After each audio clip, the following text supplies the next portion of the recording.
जय गुरु जी, शुक्राना गुरु जी। ओम नमः शिवाय, शिव जी सदा सहाय। ओम नमः शिवाय, गुरु जी सदा सहाय। आज है सोमवार, हम जा रहे हैं नई संगत के साथ बड़े मंदिर गुरु जी के दर्शन करने। और बस कुछ मन के भाव जो हमेशा मैं व्यक्त करती हूँ, बोलती हूँ, तो मुझे जो मेरी फीलिंग है, जो मेरी सोच है कि दुनिया में 3 तरह के लोग होते हैं। वो जो जिनकी ज़िंदगी बहुत खुशहाल है और खुश हैं ज़िंदगी में, बस खुशी से अपनी ज़िंदगी जी रहे हैं, बहुत मौज मस्ती में अपनी ज़िंदगी जी रहे हैं। और दूसरे हैं जिनकी ज़िंदगी में बहुत दुख तकलीफ़ है, परेशानियां हैं, सबकी ज़िंदगी में है वैसे, बट कुछ लोग ऐसे ब्लेस्ड हैं जिनकी ज़िंदगी में खुशियां हैं और कुछ लोग हैं जिनकी ज़िंदगी में कष्ट हैं। और तीसरी तरह के लोग होते हैं, है सब कुछ, दुख भी है, सुख भी है, मिली जुली लाइफ है, बट उनके भाव हैं शुक्राना वाले, जो हमेशा ईश्वर को याद करते हैं, ईश्वर का नाम लेते हैं, सुख हो दुख हो समान रहते हैं, कभी दुखड़ा नहीं रोते। एक लोग हैं जो बहुत खुश होकर दिखावा करते हैं, दिखावा नहीं करते हैं, वाकई में बहुत खुश हैं। और दूसरे लोग हैं जो बहुत दुखी हैं। और तीसरे लोग हैं जो सामान्य हैं, सुख हो या दुख हो एक तरीके से दिखाई पड़ेंगे। तो जो कुछ भी हम आज लाइफ जी रहे हैं वो सब हमारे पिछले कर्मों का है। जो हम आज सुख सुविधाएं मिली हुई हैं, ये भी पिछले कर्मों का, चाहे पिछले जन्म के हों चाहे इस जन्म के हों। और जो दुख तकलीफ़ है वो भी इसी तरीके से हैं। और जो दुख तकलीफ़ होते हुए बिल्कुल आराम से सुख में जीवन जी रहे हैं, दुख सुख तो सबके पास है, लेकिन बहुत शुक्राना करके ईश्वर को साथ लेके चलते हैं। तो दुख हो सुख हो, अगर हम ईश्वर को याद करते हैं और उनके ऊपर सब कुछ छोड़ते हैं, दुख आए तो अरदास करते हैं और सुख आए तो शुक्राना करते हैं, तो हमारी ज़िंदगी बहुत आसान हो जाती है, बहुत सुकून वाली। सुख जो पिछले वीडियो में मैंने बोला था कि सुख वही है, चाहे दुख हो चाहे सुख हो, वो सामान्य रहता है, इंसान विचलित नहीं होता है। खुशी होने पे ज़्यादा खुश नहीं होता है और दुख होने पे ज़्यादा दुखी नहीं होता है, वही इंसान सबसे ज़्यादा सुखी इंसान है।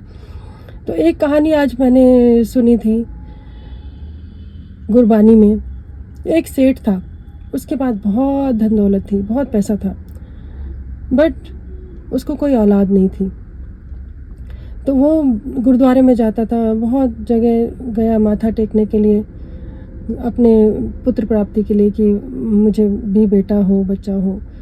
तो ईश्वर ने देखते हुए कि बहुत ये इंसान बहुत अरदास कर रहा है, तो ईश्वर मानते हैं, क्योंकि पिता की तरह हैं हमारे ईश्वर, हमारे पिता की तरह हैं। बच्चे ज़िद करते हैं तो उनको देना ही पड़ता है, वो बस मांगने का भाव होता है, ज़िद करने का भाव होता है, उनको पता होता है कि बच्चा किस भाव से है मांग रहा है, तो ईश्वर देते हैं। तो उस सेठ को भी बेटा पैदा हुआ, और जब उसका बेटा हुआ तो बहुत खुशियाँ, बहुत सालों के बाद जब उसको बच्चा हुआ तो बहुत खुशियाँ मनाई गई, और खुशियों के नए नए तरीके, पार्टियाँ वार्टियाँ सब, लेकिन वो भगवान जी को शुक्राना करना भूल गया। उससे एक ये गलती हो गई। बस कुछ नहीं, ज़िंदगी चलती रही, वो बच्चा बड़ा हुआ, उसकी शादी हुई, और जब उसकी शादी हुई, उसकी पत्नी आई, तो उसके व्यवहार में इतना चेंज आया, बदलाव आया कि वो अपने माता पिता को कुछ नहीं समझता था। और दोनों जो बहू और बेटा थे वो बहुत गलत बात बोलते थे, गलत तरीके से व्यवहार करते थे। तो पिता तो बहुत दुखी हुआ, कहता है मैंने तो इतनी मन्नतों से माना अपना बेटा, कैसे कैसे मैंने ईश्वर से मतलब अरदासें कर करके मैंने जिस पुत्र को मांगा, और वो मेरे साथ ऐसा व्यवहार करता है, तो मेरे साथ मैंने ऐसा कौन सा कर्म किया? मैंने तो पूरी ज़िंदगी कोई गलत कर्म नहीं किया। हर इंसान यही सोचता है कि हमसे कोई गलती नहीं हुई। सभी ये कहते हैं कि मुझे क्यों दुख मिल रहा है, मैंने तो कुछ ऐसा किया नहीं। लेकिन जाने अनजाने हम कुछ ना कुछ गलतियाँ ज़रूर करते हैं, क्योंकि आज जो हम जी रहे हैं, सुख दुख सब उन्हीं गलतियों की और उन्हीं अच्छे कर्मों की जो हमको मिलता है रिटर्न, वही मिलता है, चाहे सुख और दुख हमारे कर्मों का ही मिलता है। तो वो इंसान बहुत दुखी हुआ सेठ, और बाहर बैठा हुआ दुखी था। तो एक बाबा जो भी जा रहे थे, उन्होंने देखा कि बहुत परेशान बंदा बैठा। उन्होंने पूछा कि तुम क्यों परेशान हो? वो रो रहा था। तो उन्होंने बोला कि मैंने बड़ी मन्नतों से अपना बेटा माना, भगवान जी से मांगा, और सब कुछ मैंने अच्छे कर्म किए, पता नहीं मेरी ज़िंदगी में ये दुख क्यों है कि मेरे बच्चे मुझे गलत बोलते हैं, उल्टा बोलते हैं, मुझे प्रेम नहीं करते हैं। तो उन्होंने बोला चलो मैं गुरुद्वारे लेके जाता हूँ ज्ञानी जी के पास। और वहाँ गए तो उन्होंने ज्ञानी जी से पूछा कि ऐसा क्यों है, मेरे कौन से, मैंने ऐसे तो कोई गलत कर्म किए ही नहीं, मैं तो हमेशा अच्छे कर्म करता रहा, तो ये कौन से कर्मों की सज़ा है मुझे जो मिल रही है बुढ़ापे में।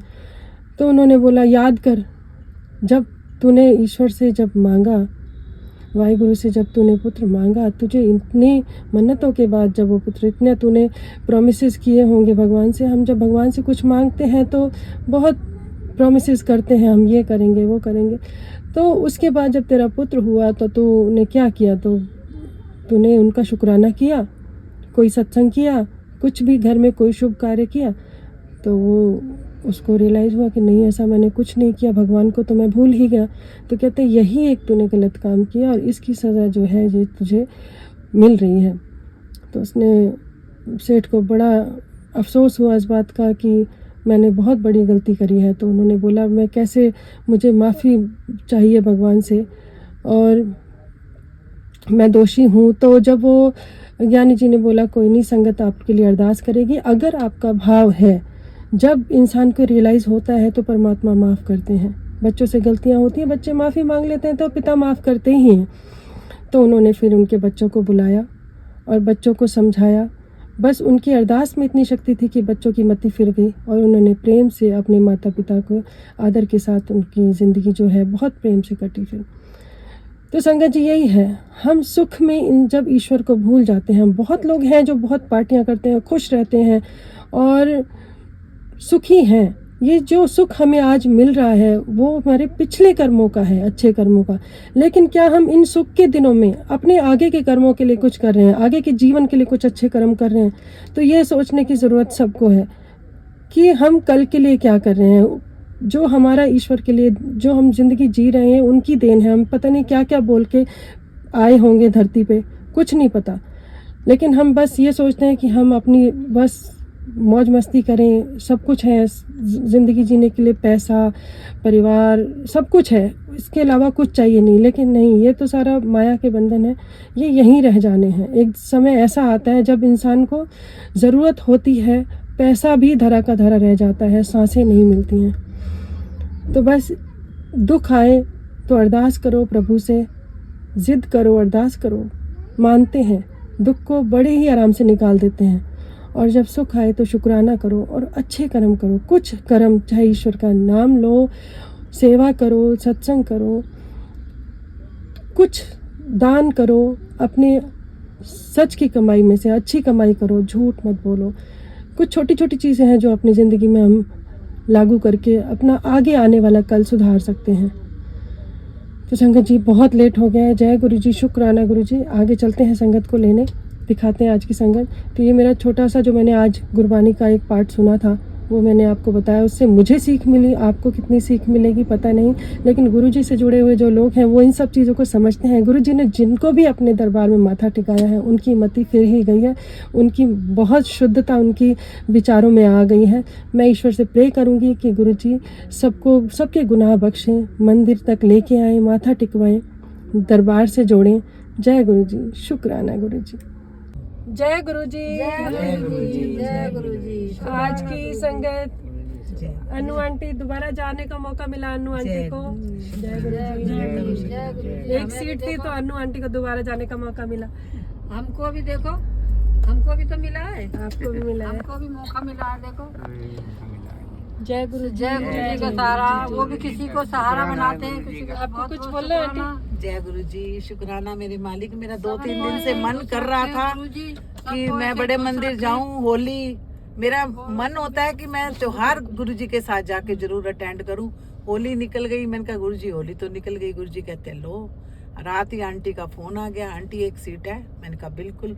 तो मुझे तो आज ही होली नजर आ रही है, मेरी होली तो आज है गुरु जी के साथ। जय गुरु जी। हम आज जा रहे हैं। शुक्राना मेरे मालिक, अनंतम शुक्राना। जय गुरु जी। सब पे मेहर करो, सब पे मेहर करो। आप कुछ बोलोगे आंटी? बोलो आंटी, इन्हें भी दिखा, तुम बता रही ना अपना, बताओ। गुरु जी, जय गुरु जी। अपना बता रही ना तुम, आप बोलो आंटी, कुछ बोलना तो। जय गुरु जी। गुरु जी बुलवाते हैं जो बुलवाते हैं। हम तो गुरु जी इतने खुश है ना, हमें कुछ ना चाहिए। ये भी कई ऑपरेशन हो रहे हैं गुरु जी, मेरे भी हो रहे हैं। हमें तो ऐसे ही खुश रखो जब तक जिए गुरु जी, जब तक जिंदगी है। और ऐसे ना हो कि कोई दुख तकलीफ खिचड़ते रहे हम। ये ना चाहिए हमेशा गुरुजी, हमें आज उठा लो, हमें और कुछ ना चाहिए। एक बेटी है हमारी गुरुजी की कृपा से, वो भी बहुत खुश है ना, बहुत खुश है गुरुजी की। तो पूरे परिवार को सुखी कर देते हैं। बेटी हमारी इतनी खुश है ना अब, और वो जाती रहती है वहाँ से आती रहती है ना। हम और कुछ ना चाहिए हमें गुरुजी। कहते हैं ना, जिसकी बेटी सुखी हुआ का संसार सुखी है जी गुरुजी। है ना गुरुजी, सबकी बेटियों को सुखी रखें गुरु। फोन अलाउड नहीं है, फोन अलाउड नहीं है। क्यों अलाउड नहीं है? कि जो संगत मंदिर के दर्शन करना चाहती है वो यहाँ पे आके माथा टेके, इसीलिए अलाउड नहीं है। चल के आओ दर्शन करने, घर बैठे बैठे दर्शन करते हैं, चल के आओ। इसी वजह से हो जाएंगे शिवलिंग। हाँ, जय गुरु जी, जय गुरु जी, जय गुरु ये भी जी। गुरु जी की जय लो जी, जय गुरु जी, जय गुरु जी। हो गए, जय हो, जय हो, जय गुरु जी। ओम नमः।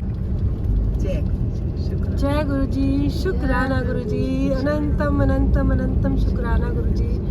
यहाँ तक हर हफ्ते दर्शन कराने के लिए, पूरी जिंदगी भगवान जी ऐसे ही दर्शन कराते रहे, सेवा देते रहे।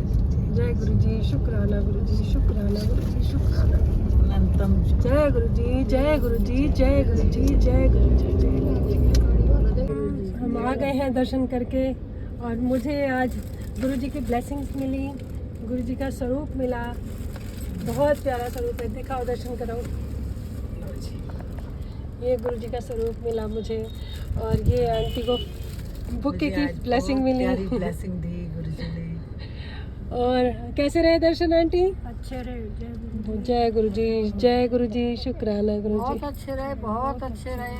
जय गुरु जी, शुक्राना गुरु जी। बहुत बहुत शुक्राना गुरु जी का। दर पे बुलाते रहना, बुलाते रहे। सारी संगत को अपने से जोड़ के बहुत आनंद रखना, मिला। सबको ब्लेस बहुत आनंद करना मिला। गुरु जी। शुक्राना, हमेशा आपको भी, इतनी प्यारी ब्लेसिंग दी आज आपने आपके मेरे को। बच्चों को भी हमेशा खुश रखे भगवान। होली फूलों की दे दी आपने मेरे फूलों को। की होली खिलवा दी, सही होली बात है। खिलवा दी आज आपने मेरे को, मेरा मन था। जय गुरु जी, शुक्राना गुरु जी, शुक्राना गुरु जी, शुक्राना, अनंतम शुक्राना।